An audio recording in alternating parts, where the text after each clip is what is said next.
Bonsoir. En Afrique du Sud, l'armée tire sur la foule sans sommation, 6 morts, des centaines de blessés. En Bosnie, l'artillerie serbe imperturbable continue de pilonner Srebrenica, 8 nouvelles victimes. En Italie, l'ancien président du Conseil, Giulio Andreotti, est accusé d'avoir commandité l'assassinat du général Della Chiesa et d'Aldo Moro. À Los Angeles, de nombreux habitants n'hésitent pas à acheter des armes dans l'éventualité redoutée d'affrontements entre les communautés. Voilà le tour du monde que nous vous proposons dans ce journal. Il n'est guère réjouissant, mais avant de l'entamer, intéressons-nous à notre pays où la violence, malheureusement, alimente encore la chronique. Une nouvelle bavure s'est produite à Cherbourg aujourd'hui. À l'issue d'une course-poursuite, un policier a tiré sur le conducteur d'une voiture volée. Il l'a blessé dans le dos. Il s'agit d'un adolescent de 15 ans, Jacques Deveau. La course-poursuite s'est achevée en pleine campagne. Elle aura duré 15 km. 15 km de rodéo entre deux policiers à moto et un mineur de 15 ans qui conduisait une R5 sans plaque. Refus d'obtempérer, conduite dangereuse, autant d'éléments qui conduisent les policiers à faire usage de leurs armes. Un coup de feu en l'air, puis un des policiers vise la roue avant. Mais la balle va traverser le véhicule et toucher le mineur dans le dos. On peut parler de bavure ou pas ? Je n'ai aucun commentaire à faire sur ce terme qui est très utilisé actuellement. Il n'y a aucun élément dans la procédure telle que je la connais depuis ce matin. Je me suis transporté sur les lieux, j'ai vu le véhicule, j'ai vu la moto, j'ai vu même également le policier qui me laisse à penser qu'on puisse parler de bavure. Le jeune homme a été opéré dans l'après-midi et ses jours ne sont pas en danger. De sources judiciaires, on précise qu'il est bien connu des services de police. Quant au motard responsable du coup de feu, il était entendu par l'IGPN. Dans l'attente des résultats de l'enquête, il a été suspendu de ses fonctions à titre conservatoire.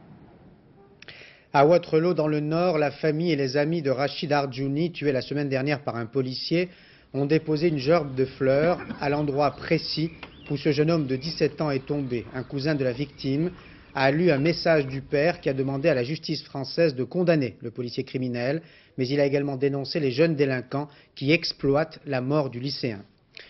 Violence encore, mais dans l'autre sens cette fois. 2 jeunes habitants de la cité des 4000 à la Courneuve, en Seine-Saint-Denis, s'étaient acharnés il y a quelques jours sur le libraire du quartier pour une stupide histoire de cigarette. Il en est mort. Reportage de Patrice Romden et Franck Brisset. Le bureau de tabac-librairie de la cité des 4000 à la Courneuve baisse son rideau de fer. Il est 16 h, Daniel et Laurence viennent de recevoir un appel téléphonique de l'hôpital leur demandant d'accourir au chevet de leur père et époux. Il est dans le coma, son état empire. Flashback, la semaine dernière, 2 jeunes gens pénètrent dans le bureau de tabac. Ils ont une vingtaine d'années. L'achat de cigarettes vire à la dispute, 2 coups de pied envoient le propriétaire à l'hôpital. Maintenant, tout ce que je vois, moi, mon mari, je vais perdre mon mari, à 50 ans. Tout ça pour 2 connards. Ils m'ont mis le feu une année, en 88. Alors, entre les glaces cassées, les vols, vous savez, je pourrais raconter un livre, je pourrais écrire un livre. Au 4000, l'aventure de certains magasins porte les stigmates du mal des banlieues. Par pétition, les commerçants ont dit leur solidarité, expression rituelle d'un sentiment où la lassitude le dispute à l'impuissance. J'ai jamais eu de problème. Vous voyez des gens qui viennent, consomment, ils sont bons. Ici, comme publicité, il y a... Mais il faut quand même un peu de sécurité, un peu plus. Discours classique et apaisant, il y a bien longtemps que la banlieue ne s'exprime plus avec des mots. Cette série de drames a marqué la journée politique, le Conseil des ministres tout d'abord, où le chef de l'État a émis des réserves sur la politique de Charles Pasqua, nous y reviendrons avec Arlette Chabot, puis la séance des questions d'actualité à l'Assemblée nationale, où le même Charles Pasqua a été le ministre le plus interrogé, Bruno Roger-Petit. L'exercice n'aura de sens que si l'Assemblée et le gouvernement acceptent, sauf bien sûr pour ce qui concerne Monsieur le Premier ministre, que j'en assure un contrôle intraitable. Philippe Séguin les aura tous prévenus. La nouvelle formule des questions au gouvernement est impitoyable. 2 minutes 30 pour la question, 2 minutes 30 pour la réponse. Charles Pasqua a essuyé les plâtres. Sécurité, ville, immigration, drogue, police et bavure. Là-dessus, Charles Pasqua distribue les mises en garde aux fonctionnaires de police, mais aussi à tous ceux qu'il suspecte du pire.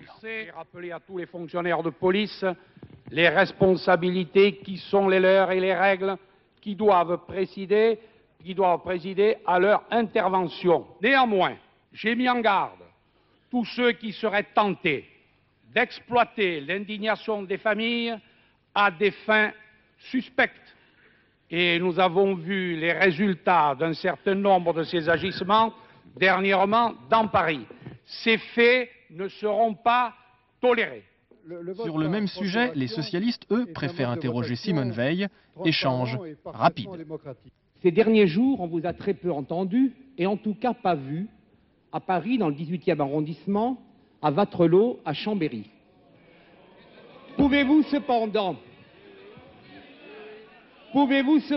donner ici votre sentiment sur les crimes présumés qui ont été commis?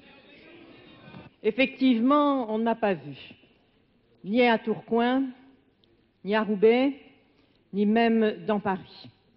Je pense, ni à Cherbourg, monsieur Emmanueli, mais je pense qu'il y a quelquefois un certain goût du voyeurisme ou une certaine démagogie à se rendre sur place au moment où les gens pleurent encore leurs morts. Ils ne les ont pas encore enterrés. Désormais, la formule sera renouvelée tous les mercredis. Question-réponse, il faut aller vite. Philippe Séguin veille, égard aux imprudents qui, comme ce député, oublient la pendule. Je termine, Président. Non, vous n'allez pas terminer. Vous allez poser votre question, sinon je vais vous interrompre. Je termine. Non, c'est fini. Merci, mon cher collègue. La parole est à monsieur le... Moralité, quand Philippe Séguin dit qu'il sera intraitable, il est intraitable. Le ministre de l'Intérieur et de l'Aménagement du Territoire fait en tout cas de la lutte contre la délinquance et l'immigration clandestine sa priorité et il entend appliquer rapidement une série de mesures. Christophe Tortora. Charles Pasqua qualifie la drogue d'ennemi public numéro 1. La lutte contre les stupéfiants sera la priorité des priorités. Le ministre de l'Intérieur veut tenter d'harmoniser les législations européennes si différentes actuellement. Autre volonté affichée, maîtriser les flux migratoires, lutter plus efficacement contre l'immigration clandestine. Charles Pasqua part de ce constat, les 4/5 des décisions de reconduite à la frontière ne sont pas exécutées. Il souhaite pouvoir inverser cette tendance. Enfin, le ministre de l'Intérieur entend faciliter l'action de la police en modifiant certaines contraintes juridiques sur 5 points précis. Il souhaite changer la procédure en matière de contrôle d'identité, de reconduite à la frontière. Réétudier le code de procédure pénale, mettre fin à l'impunité dont bénéficient les mineurs récidivistes, enfin mettre un terme pour les officiers de police judiciaire à la limitation de leurs compétences territoriales. On connaît donc les objectifs, mais on ne sait pas encore quelles mesures vont être adoptées pour les atteindre. Je le disais à l'instant, la communication de Charles Pasqua ce matin au Conseil des ministres a suscité des réserves de la part du chef de l'État. C'est la première fois que François Mitterrand se manifeste depuis le début de la cohabitation, Arlette. Oui, vous savez, cette cohabitation se déroule depuis le début sous le signe de la courtoisie, par la volonté du chef de l'État et du Premier ministre soucieux d'éviter tout incident. Donc chacun joue son rôle, respectant scrupuleusement la Constitution. Et par exemple, on se félicite aussi bien à Matignon et à l'Élysée de la mise en place de la concertation permanente dans les domaines partagés de la défense ou des affaires étrangères, par exemple. Néanmoins, eh bien, cette courtoisie n'est pas synonyme évidemment de connivence. Et par exemple ce matin, lorsque Charles Pasqua fait en quelque sorte un état des lieux de la sécurité, préoccupation importante des Français, et dans son analyse, eh bien, met en cause des mesures de reconduite aux frontières qui n'ont pas été exécutées dans les mois précédents, l'insuffisance de contrôle d'identité et le nouveau code de procédure pénale, par exemple. Évidemment, il met en cause et gravement les gouvernements précédents. Dans ces conditions, il n'est pas étonnant que François Mitterrand formule des réserves, non pas sur les mesures qui sont envisagées par le gouvernement, mais sur les commentaires du ministre d'État. Toutefois, ces réserves du chef de l'État ont été annoncées là encore en douceur par un simple communiqué. Il n'y a pas de compte rendu comme lors de la précédente cohabitation. Simplement, cette phrase de François Mitterrand souligne que le chef de l'État n'a pas perdu l'usage de la parole, qu'il reste vigilant et nous rappelle tout simplement encore une fois que nous sommes bien en cohabitation. La présidence et le gouvernement seront au moins d'accord sur un point. Ils rejettent l'idée de supprimer les allocations familiales aux parents d'enfants délinquants. Simone Veil est catégorique. Cette idée avait été lancée par Pierre Cardot, député UDF des Yvelines, mais aussi maire de Chanteloup-les-Vignes, une cité difficile. 30 nationalités tentent de cohabiter dans un climat alourdi par le chômage, le désœuvrement et la drogue. Reportage de Philippe Boissry et Pascal Ponce. Comment faire pour la garde de ses enfants quand on part travailler sur Paris à 6 h du matin et que les crèches classiques sont fermées? Comment faire quand on a une urgence garderie et que les mêmes demandent carnet de vaccination et papiers en tout genre? À Chanteloup, les habitants ont résolu la question. Ils ont créé leur crèche. Pour l'encadrement, pas de diplômés sortis de l'école, mais des gens d'ici. Ce qu'on apprend à l'école, on essaye de le mettre en place, mais malheureusement, quand on arrive sur les quartiers, sur le terrain, bon, il y a des tas de choses qui se présentent devant soi, et donc, en fait, l'avantage qu'on avait, c'est qu'on est des habitants du quartier, et on a pu répondre aux besoins des habitants, parce que nous sommes issus de ces habitants. Babylou était né pour les tout-petits. Pour les plus grands, il créait Minilou, avec des animateurs toujours issus du quartier, peu formés, mais très motivés. Vous savez, en un mot, si je suis là en tant qu'animatrice, c'est parce que je veux porter quelque chose aux enfants. Parce que je suis sûre que dans cette cité, il y a des enfants à sauver. Et mon rôle, c'est ça. Qu'est-ce qu'ils risquent, hein? Parce que pour les sauver, c'est qu'ils risquent quelque chose. Du fléau, de la drogue, de la violence, de la dégradation, de tout ce qui est malsain. Même les mamies s'y sont mises. Une instance de médiation s'est développée. Aujourd'hui, 30 salariés travaillent ici. 90% vivent sur place. Succès. Juste en face, une autre association d'entraide. Des méthodes classiques, professionnalisation, formation, embauche à l'extérieur. Des choix motivés pour offrir autre chose à une population très diverse. L'Action des loups les a néanmoins déstabilisés. Il y a toujours un effet de surprise dans un premier temps, ensuite un regard fortement critique de la part de gens qui, somme toute, viennent là déranger dans un confort, dirais-je, suffisamment établi. Mais je crois que c'est très stimulant. On ne peut pas non plus avancer dans la vie si on n'est jamais dérangé dans ses propres pratiques, hein. Le principal problème reste celui des 15-25 ans oubliés du tissu associatif. Certes, ils ont un espace, mais le directeur est parti, les subventions aussi. Rien pour canaliser les révoltes. Seul espoir, que les plus jeunes, aujourd'hui pris en charge, ne suivent pas la même route. Les femmes du Parti socialiste repartent à la conquête de l'électorat perdu. Martine Aubry, Elisabeth Guigou, Ségolène Royal et Frédéric Bredin, suivis par quelques hommes du même âge, ce qu'on appelle les quadras, ont décidé de créer leur propre mouvement sans quitter pour autant le parti. S'agirait-il d'un nouveau courant? François Brabant, Christian Leroux. La refondation socialiste, chapitre suivant, où les cadras ne veulent plus qu'on les appelle des cadras. On est désormais prié de parler du combat pour l'espoir à gauche. Un nouveau mouvement destiné à rassembler à l'intérieur et à l'extérieur du PS, mais surtout sans prendre parti pour personne. Et ces nouveaux combattants s'émancipent. Les états généraux de juillet, ils n'en veulent pas, ils en veulent d'autres, plus tard.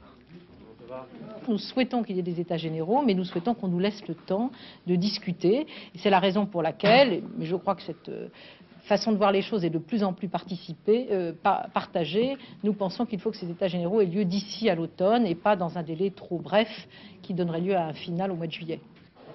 Jean-Pierre Chevènement non plus n'en veut pas de ces états généraux du PS en juillet. D'ailleurs, lui, il ne veut pas d'états généraux du tout. États généraux organisés par qui? Et pour le compte de qui? À quoi servent-ils? Je pense que le devoir de tout responsable serait de présenter une analyse des causes de cet échec historique que la gauche a subi le 28 mars. Et à partir de là, on pourrait discuter. Non, ce n'est pas sérieux. Face à cette série de réserves, la direction provisoire du PS a fait un geste. Les états généraux se feront en 2 fois. Une première étape pour juillet, une deuxième pour octobre. Les combattants pour l'espoir ont été entendus. C'est une réponse à tous ceux qui voudraient avoir la certitude que ce débat ne sera pas bâclé et qu'il n'y a pas de jeu d'appareil ou de pouvoir ou de courant qui voudrait brider ce débat. Prochain chapitre de la rénovation socialiste, le comité directeur du samedi 24 avril. C'est ce jour-là seulement qu'on saura ce qu'il adviendra de ces fameux états généraux. Le prix de l'essence va augmenter demain, 5 francs 31 pour le litre de supercarburant au plomb, 4 francs 98 pour le super 95, 5 francs 09 pour le super 98 et 3 francs 58 pour le gazole. Mais les taux d'intérêt continueront de baisser. Le Premier ministre Édouard Balladur l'a promis cet après-midi à l'Assemblée nationale. Ferait tout pour que cette baisse des taux d'intérêt se poursuive. Et c'est ainsi, monsieur le député, c'est ainsi que nous pouvons commencer à espérer de résoudre le problème des entreprises françaises. Ça ne sera pas suffisant. Il faudra faire en sorte que leurs charges baissent également. Ce sera l'un des objectifs du collectif qui vous sera soumis. Notre politique est claire. Nous ne faisons pas de la stabilité monétaire l'alpha et l'oméga de toute la politique économique et financière, nous en faisons un élément important et grâce à cette stabilité, j'en suis persuadé, nos entreprises auront une compétitivité et un dynamisme plus grand. Cette nouvelle assemblée que vous avez découverte dans nos journaux, Paris Match l'a immortalisée dans une photo exceptionnelle. C'est une première. Francis Apestégui a réussi à saisir dans une seule prise la chambre introuvable. Les collectionneurs peuvent la voir pour 14 francs. C'est le prix de l'hebdo. Plusieurs morts, 400 blessés. Voilà le bilan terrible des affrontements entre policiers et manifestants en Afrique du Sud aujourd'hui. Cette journée devait être une journée de deuil et de silence à la mémoire de Chris Hani, le dirigeant noir sud-africain assassiné samedi. Elle a basculé dans le sang. Rejoignons au Cap nos envoyés spéciaux Jean-François Coulon et Franck Vieljeux. Combien sont-ils à pleurer Chris Hani? Des milliers descendus des townships qui enserrent Cape Town. Leur point de ralliement, la cathédrale Saint-Georges, fief de Desmond Tutu, en plein cœur de la ville. Justice, égalité, élection libre, autant de mots que scande Desmond Tutu. Des mots que chacun veut entendre. Nous voulons la paix, tout de suite. Des mots auxquels on veut croire, y compris Madame Mitterrand, qui a tenu à assister à cet office, considérant sa présence comme normale auprès de gens qui pleurent un des leurs. Le discours de Monseigneur Tutu était très émouvant et très engageant en même temps. D'ailleurs, on voyait bien qu'il était très suivi. Bon, qu'il y ait des extrémistes, on l'a vu après, qui ne veulent pas entendre ce discours. Il est évident qu'il y en a qui ne veulent pas. Ceux qui ne veulent rien entendre étaient rassemblés en début d'après-midi, place de l'Hôtel de Ville. Là, des voitures ont brûlé, des magasins ont été pillés, les forces de l'ordre ont chargé, on parle de plus d'une centaine de blessés parmi les manifestants. Un policier, lui, a été tué d'une balle en pleine tête. Chris Hani sera donc enterré lundi prochain. En attendant, les jours qui viennent vont être décisifs. Les dirigeants de l'ANC vont devoir faire la preuve qu'ils ne se laissent pas déborder par la violence de la base. La poursuite des négociations avec le pouvoir blanc sur la démocratie est à ce prix. Et à Soweto, la police n'a pas hésité à tirer sans sommation sur la foule. Dominique Derda. La colère des habitants de Soweto. Ils sont 15 000 massés devant le commissariat central, véritable forteresse. Ils réclament qu'on leur livre le meurtrier du numéro 2 de l'ANC, assassiné samedi dernier. La marée humaine se presse contre les grilles, certains ont déjà escaladé la clôture, quand soudain, sans la moindre sommation, la police ouvre le feu.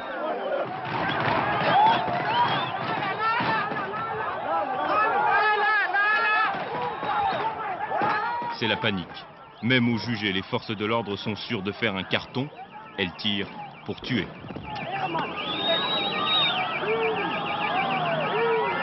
On se protège comme on peut sous les rafales d'armes automatiques.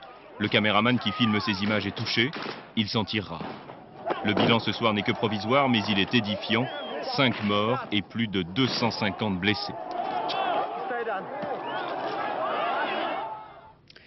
Les pilotes français, américains ou néerlandais de l'OTAN se demandent bien à quoi ils servent. Ils continuent de surveiller l'espace aérien au-dessus de la Bosnie, mais plus bas, au sol, l'artillerie serbe continue, elle, de pilonner Srebrenica. Dorothée Oliéric. Ils ont quitté Srebrenica, les bombes, la peur, la guerre. Pour une nuit, ils se sont regroupés à même le sol du gymnase de Tuzla, avec l'espoir que les Serbes ne viennent pas jusqu'ici. Ils étaient environ 800, évacués par le dernier convoi du HCR, parmi eux, des dizaines de blessés. Certains ont pu être soignés dans l'hôpital de Tuzla. Au total, le Haut Commissariat des Nations Unies a pu évacuer 8000 personnes de Srebrenica, mais là-bas, ils sont encore 60 000, vivants ou survivants, dans des conditions dramatiques. J'espère, disait hier un responsable du HCR, que le commandant qui a organisé le bombardement de Srebrenica flambera dans le coin le plus brûlant de l'enfer. À Tuzla, aujourd'hui, 10 personnes ont été enterrées, parmi eux 7 enfants qui ont succombé à leurs blessures. Il y avait aussi une petite fille, une petite musulmane, elle n'avait pas un an. À Moscou, le procès des 12 auteurs du putsch manqué d'août 91 s'est ouvert, mais les accusés se comportent comme s'ils ne l'étaient pas, comme si les temps n'avaient pas changé dans l'ex-Union soviétique. Marcel Tria. Il n'avait pratiquement pas dessoulé pendant les 3 jours du putsch manqué en août 91, d'après le témoignage de son médecin traitant. Valentin Pavlov, ancien Premier ministre, est aujourd'hui en pleine forme, et c'est tout juste s'il ne signe pas des autographes à la sortie du tribunal. Mais le héros du jour, c'est Anatoly Loukyanov, ancien président du Soviet suprême d'Union soviétique et ami de jeunesse de Mikhaïl Gorbatchev.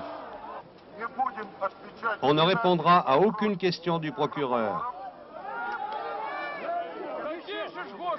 On va faire comme s'il n'y avait pas de procureur dans la salle d'audience. Gloire aux patriotes, répond la foule. Dans l'après-midi, le général Oukolov, le président du tribunal, avait rejeté la requête des accusés qui récusaient non seulement le procureur, mais aussi la cour militaire. Il ne pouvait, disait-il, être jugé que par la cour militaire d'un État qui n'existe plus, l'Union soviétique. Leur équipée d'août 91 restera dans les annales comme un modèle de fiasco. Dès le premier jour, le 19 août, Boris Yeltsin, en grimpant sur un char devant la Maison-Blanche, le siège du Parlement, avait bousculé leur scénario. À son appel, des dizaines de milliers de démocrates avaient bravé les chars. Mais surtout, les unités déployées dans Moscou avaient reculé devant l'effusion de sang. Et c'est par accident qu'un tankiste paniqué avait écrasé 3 manifestants. Liberté, liberté, criait la foule ce matin avant l'ouverture du procès. Un comble pour des hommes qui ne regrettent qu'une chose, ne pas avoir réussi à rétablir la dictature. Il a été 7 fois président du Conseil, il a été 33 fois ministre. Il incarne la vie politique italienne depuis 45 ans et il est aujourd'hui accusé des pires crimes. Giulio Andreotti est soupçonné d'avoir ordonné le meurtre de l'ex-chef du gouvernement Aldo Moro et du général antimafia Dalla Chiesa. Notre envoyé spécial permanent à Rome, Jean-Louis Le Seine, nous rend compte de cette affaire retentissante et rapporte les propos d'un Andreotti toujours aussi serein. Je pense que l'on doit apprécier la contribution des repentis à leur juste valeur. Ils sont très utiles à la justice. Cependant, des preuves doivent ensuite confirmer leur témoignage, sinon on risque d'avoir affaire à des demi-repentis ou à des repentis manipulés. Et Giulio Andreotti s'est présenté cet après-midi devant ses pairs, les 23 sénateurs qui doivent décider ou non de lever son immunité parlementaire en retard. Il est vrai que les dernières révélations de Tommaso Buscetta et Francesco Manoia, les repentis les plus célèbres, interrogés récemment aux États-Unis par les magistrats, ont tout changé. Selon ce nouveau document de 40 pages, M. Andreotti se voit non seulement reprocher d'avoir rencontré à 3 reprises un chef mafieux, il est purement et simplement accusé d'avoir commandité plusieurs assassinats politiques, et notamment ceux d'un journaliste proche des services secrets et du général Dalla Chiesa, parce qu'ils en savaient trop sur l'affaire Aldo Moro, l'ancien président du Conseil démocrate chrétien, enlevé par les Brigades Rouges et assassiné en 1978. Devant la gravité de ces accusations, M. Andreotti prépare sa défense. Il a remis cet après-midi un mémorandum d'une centaine de pages à la commission sénatoriale chargée de statuer sur son cas. Les repentis font partie d'une conspiration, dit-il aujourd'hui. L'ancien chef antimafia, l'ancien patron de Giovanni Falcone et Paolo Borsellino, qui vit sous haute surveillance à Florence, a une autre interprétation du silence des repentis avant. Arrivés au rapport entre politique et mafia, les repentis se bloquaient comme devant un mur et restaient silencieux. Ils ne voulaient plus parler car la situation à cette époque était encore trouble et parce qu'ils avaient peur des conséquences que leurs déclarations pouvaient avoir sur les institutions italiennes. Au cours de sa très longue carrière politique, Giulio Andreotti n'en est pas à sa première mise en cause, mais il s'en est toujours sorti indemne, jusqu'à présent. Israël se dit prêt à négocier la terre contre la paix avec les Palestiniens, une déclaration faite par le Premier ministre israélien Yitzhak Rabin à l'issue d'une rencontre de 4 heures à Ismaïlia avec le président égyptien Hosni Moubarak. Et c'est ce qui rend sans doute Moubarak optimiste. Charles Anderlin. Selon Hosni Moubarak, il y a de grandes chances pour que les négociations israélo-arabes reprennent dans 6 jours à Washington. Visiblement, le président égyptien sait de quoi il parle, puisqu'avant son sommet avec Yitzhak Rabin, il a rencontré Yasser Arafat hier au Caire.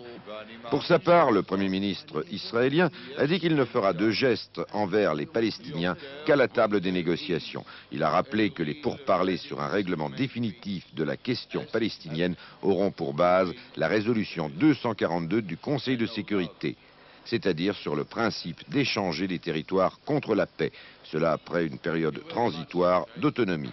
toutes choses qui sont encore insuffisantes pour les Palestiniens.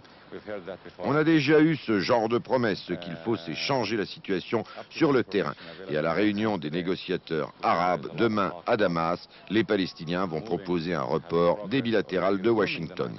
Il n'est pas sûr que la Syrie, le Liban, la Jordanie l'acceptent. Il faut dire que la délégation palestinienne est très critiquée dans les territoires occupés. Elle a même reçu des menaces d'organisations intégristes. La ville de Los Angeles, toujours sur les nerfs, elle attend de savoir si les 4 policiers blancs accusés d'avoir tabassé un noir seront punis ou non. De nombreux habitants qui redoutent la violence achètent des armes et les Guardian Angels, qui militent à leur façon pour la paix civile, se sont portés volontaires. Reportage de Bruno Albin et Evandro Fontes. À Los Angeles, au lendemain du verdict, si la bagarre éclate, il faudra aussi compter avec eux. Pas l'air commode, les Guardian Angels. Des anges gardiens, spécialistes des arts martiaux, ils se sont assignés une mission pacifique, la lutte contre la violence et la drogue. Nous avons les vêtements qui est militaire. Nous sommes un groupe organisé. Il faut être organisé parce que nous ne portons pas des armes. La criminalité, les criminels, ils ont organisé. Dans ce quartier d'Hollywood, l'un des leurs a récemment été tué par un revendeur de drogue. Les policiers passent, eux, ils s'incrustent. Pâté de maison par pâté de maison, ils font fuir la clientèle. En dérangeant leur petit commerce, ils rendent la vie impossible aux dealers, comme celui-ci. Ils perdent leur temps, ils se mêlent des affaires des autres, mais c'est des rigolos. Je viens de voir un type acheter de la cam. Il y avait la voiture de police et je ne sais pas combien d'anges gardiens. Il ironise, mais il décampe. Les gens du quartier apprécient, tendent de l'argent que les anges gardiens refusent. Ce que je pense d'eux, ils m'ont plusieurs fois escorté la nuit jusque chez moi. Ce qu'ils font, c'est super. Ces jours-ci, ils ont reçu du renfort. Ils sont 300. Après l'annonce du verdict, ils patrouilleront par groupe de 10. Ce qu'ils feront? Ça dépend de ce qui peut se passer en cas d'émeute. Si quelqu'un se fait agresser, nous pouvons intervenir, nous interposer et mettre cette personne-là hors de danger. Un petit caïd qui règne sur un bout de trottoir, l'un de ceux que les anges empêchent de trafiquer en rond et qui s'en plaint. Sans vergogne. C'est difficile à croire, des hommes comme ça, de 13 ans, 14 ans, qui portent des armes, il est un trafiquant de drogue. C'est incroyable. Pourquoi un jeune homme comme ça n'est pas dans l'école, n'est pas à l'école maintenant? Vous voyez ce qu'il fait avec les mains. Il fait des signaux aux autres membres des bandes. C'est très important ici à Los Angeles. Hollywood Boulevard, la voie royale des stars. L'an dernier, les émeutiers sont venus jusqu'ici. C'est Fredericks, le plus célèbre magasin de lingerie d'Hollywood, et un musée. Pendant les émeutes, il a brûlé. Certains prétendent que les travestis sont venus ici pour voler le bustier de Madonna. Mais Hollywood est un quartier malfamé. Sur leur chemin, les anges de Los Angeles croisent aussi beaucoup de fantômes, sans se retourner. Il y a tant à faire, cela laisse peu de place pour la nostalgie. Peut-on aller sans risque chez un médecin ou un dentiste séropositif? La question est posée brutalement, mais c'est une question que l'on entend souvent, si souvent que les Américains ont éprouvé le besoin de réaliser plusieurs enquêtes sur des milliers de patients soignés par des médecins séropositifs. Le résultat est sans ambiguïté, il n'y a eu aucun cas de transmission. Jean-Daniel Flézaquier. Les travaux publiés ce matin dans le journal de l'Association médicale américaine concernent 3 professionnels de santé séropositifs. Un chirurgien orthopédiste du New Hampshire, un spécialiste de la chirurgie du sein de Baltimore et enfin un dentiste de Floride. En remontant jusqu'à 13 ans en arrière, les chercheurs ont pu retrouver pratiquement la moitié des patients que ces professionnels avaient traités. 2550 personnes à qui l'on a proposé un test de dépistage du sida. Résultat de ce dépistage, dans aucun cas on a pu montrer qu'il y avait eu une contamination du patient par son médecin ou par son dentiste. D'autre part, ces études ont montré que les praticiens étaient extrêmement conscients de leur état et respectaient de façon draconienne les règles d'hygiène et d'asepsie de leur profession, n'hésitant pas par exemple à changer de gants pour une déchirure fût-elle minime. Ces 2500 patients s'ajoutent aux 19 000 autres déjà examinés et pour lesquels jamais non plus on n'avait pu montrer de cas de contamination. Un argument que l'on pourra opposer à ceux qui, aux États-Unis, souhaitent voir interdire d'exercice les professionnels de santé séropositifs. France 3 vous a fait vivre hier soir la demi-finale de la Coupe d'Europe de basket Limoges-Real Madrid. Une demi-finale gagnée par Limoges. France 2 vous fera vivre demain en direct d'Athènes à partir de 20h10 la finale Limoges-Trévise. Les Français ont une chance. Laurent Frédéric Bollet. Le vrai nom du club, c'est le CSP Limoges. Et CSP, cela veut dire Cercle Saint-Pierre. Ça tombe bien, Limoges a déjà un pied au paradis. En battant le Real Madrid hier soir, Limoges a en effet retourné à sa cause les dieux du basket. Un succès dû à 4 raisons. 1. Une équipe considérée comme le petit poussé de cette phase finale, le plus petit budget en tout cas, Limoges n'avait rien à perdre. 2. L'apport d'un entraîneur exceptionnel, Božidar Maljković, un sorcier unique en Europe. 3. Une défense de fer. Regardez cette action du Real Madrid, le ballon circule bien et vite, et pourtant non, les Espagnols ne passeront pas. Les Limougeaux, inflexibles autour de la raquette. 4. Enfin, une équipe soudée et solidaire, sans superstar, mais qui possède en Michael Young et Richard Dacoury deux superbes atouts. Mais Limoges devra se méfier d'un drôle d'oiseau demain soir, le numéro 7 de Trévise, le croate Toni Kukoc. Un joueur extraordinaire capable de faire à lui tout seul la différence. Grâce à lui, Trévise a provoqué une autre surprise en éliminant Salonique qui jouait pourtant devant son public. Trévise qui ne l'a emporté qu'à 2 secondes de la fin du temps réglementaire, grâce à ce panier, c'est dire la force mentale des Italiens à laquelle Limoges devra opposer une farouche envie de vaincre. Rendez-vous demain à 20h10 après notre journal qui commencera exceptionnellement à 19h30. Et pendant ce temps, Bruno Perron vogue toujours vers son record du monde du Tour du Globe en 80 jours. S'il arrive à Ouessant mercredi prochain à 15h, 2 minutes, 27 secondes, il gagne. S'il arrive 1 seconde plus tard, trop tard. Arrivera-t-il à temps? Peut-être, mais est-ce vraiment l'essentiel? Yann Lavoie. Le vent soufflait à nouveau dans les voiles de Commodore en fin d'après-midi. Le maxi-catamaran a fait des pointes à 20 nœuds. Du coup, l'espoir est revenu à bord. Les 5 bonhommes sont absolument en pleine forme, mais on est prêts. Si vous nous envoyez du vent, on est prêts. Les calmes d'hier ont permis d'épargner le flotteur endommagé par un couple de baleines. Cet incident de parcours empêchera peut-être Bruno Perron d'arriver à Ouessant en moins de 80 jours. Mais les récents événements, ajoutés aux terribles tempêtes essuyées dans les mers du Sud, semblent avoir transformé les 5 marins. Le record est passé au second plan, ils parlent de revenir en vie, de gérer leur course jour après jour.